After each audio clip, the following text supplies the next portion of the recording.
ಸ್ನೇಹಿತರೆ ತಮಗೆಲ್ಲ ಅಥರ್ವ ಯೂಟ್ಯೂಬ್ ಚಾನಲ್ಗೆ ಸ್ವಾಗತ. ಸ್ನೇಹಿತರೆ, ಯಾರಾದರೂ ಮೊದಲ ಬಾರಿಗೆ ನಮ್ಮ ಯೂಟ್ಯೂಬ್ ಚಾನಲ್ಗೆ ಭೇಟಿ ನೀಡ್ತಾ ಇದ್ದರೆ ಸಬ್ಸ್ಕ್ರೈಬ್ ಮಾಡ್ಕೊಳ್ಳೋದನ್ನು ಮರಿಬೇಡಿ ಸ್ನೇಹಿತರೆ ಇವತ್ತು NTA ಕಡೆಯಿಂದ ಒಂದು ಪಬ್ಲಿಕ್ ನೋಟಿಸ್ ಅಂತಕ್ಕಂಥದ್ದು ಪ್ರಕಟವಾಗಿದೆ.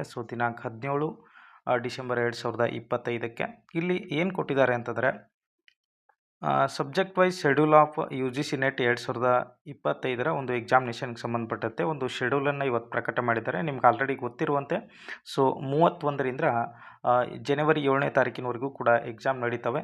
ಇದು ಕೂಡ CBT based computer based test ಆಗಿರ್ತದೆ, ಆಲ್ರೆಡಿ ಗೊತ್ತಿರ್ತಕ್ಕಂಥದ್ದೇ.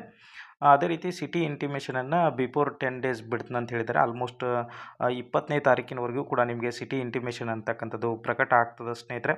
ಇಲ್ಲಿ ಶೆಡ್ಯೂಲ್ ಯಾವ ರೀತಿ ಇದೆ ಅನ್ನೋದನ್ನು ನೀವು ಸ್ವಲ್ಪ ಇಲ್ಲಿ ಗಮನಿಸ್ತಾ ಬನ್ನಿ ಸ್ನೇಹಿತರೆ. 31ನೇ ತಾರೀಕಿಗೆ ಯಾವ ಪರೀಕ್ಷೆಗಳಿದ್ದಾವೆ ಅಂದರೆ ಸೋಷಿಯಲ್ ವರ್ಕ್ ಆಗಿರ್ಬೋದು, ಅದೇ ರೀತಿ ಕಾಶ್ಮೀರಿ, ಕೊಂಕಣಿ ಈ ರೀತಿಯಾದಂತಹ ಸಬ್ಜೆಕ್ಟ್ ಕೊಟ್ಟಿದ್ದಾರೆ. ಅದೇ ರೀತಿ ಜನವರಿ 2ನೇ ತಾರೀಕಿಗೆ ನಾವು ಇಲ್ಲಿ ಗಮನಿಸ್ತಾ ಬಂದಾಗ ಸೋಷಿಯಾಲಜಿ, ಅದೇ ರೀತಿ computer science and application, next human rights, next ಅದೇ ರೀತಿ ವುಮೆನ್ ಸ್ಟಡೀಸ್, ಸುಮಾರು ಸಬ್ಜೆಕ್ಟ್ಗಳು ಇಲ್ಲಿದೆ. ಅದೇ ರೀತಿಯಾಗಿ ಜನವರಿ 3ನೇ ತಾರೀಕಿಗೆ ಕಾಮರ್ಸ್ ಇದೆ.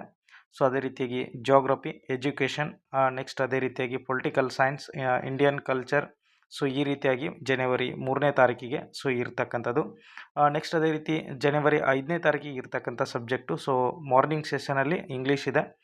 ಅದೇ ರೀತಿಯಾಗಿ ನಾವಿಲ್ಲಿ ಆಂಥ್ರೋಪಾಲಜಿ, ನೆಕ್ಸ್ಟು ಆಫ್ಟರ್ನೂನ್ ಬಂದಾಗ ಆಸಾಮಿ, ಹಿಸ್ಟ್ರಿ ಅಂತಕ್ಕಂಥದ್ದು ಇದೆ ನೋಡಿ. ಹಿಸ್ಟ್ರಿ 5ನೇ ತಾರೀಕಿಗೆ ಇರ್ತಕ್ಕಂಥದ್ದು. ನೆಕ್ಸ್ಟ್ ಒಂದು ಬಂದಾಗ ಸ್ನೇಹಿತರೆ ಜನವರಿ 6ನೇ ತಾರೀಕಿಗೆ ಇಲ್ಲಿ ಕನ್ನಡ ಎಕ್ಸಾಮ್. 6ನೇ ತಾರೀಕಿಗೆ ಕನ್ನಡ ಎಕ್ಸಾಮ್ ಇದೆ ಜನವರಿ 6ಕ್ಕೆ. ಅದೇ ರೀತಿಯಾಗಿ ಪೊಲಿಟಿಕಲ್ ಸೈನ್ಸ್, ನೆಕ್ಸ್ಟು ಉಳಿದಂಥ ಲ್ಯಾಂಗ್ವೇಜಸ್ ಇದೆ. ನೆಕ್ಸ್ಟು ಜನವರಿ 7ನೇ ತಾರೀಕಿಗೆ ಬಂದಾಗ ಎಕನಾಮಿಕ್ಸ್ ಇದೆ.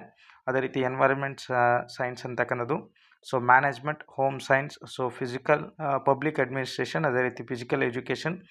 ಈ ರೀತಿಯಾಗಿ ಈ ಸಾರಿ ಒಂದು ಶೆಡ್ಯೂಲನ್ನು ಪ್ರಕಟ ಮಾಡಿದ್ದಾರೆ ಸ್ನೇಹಿತರೆ.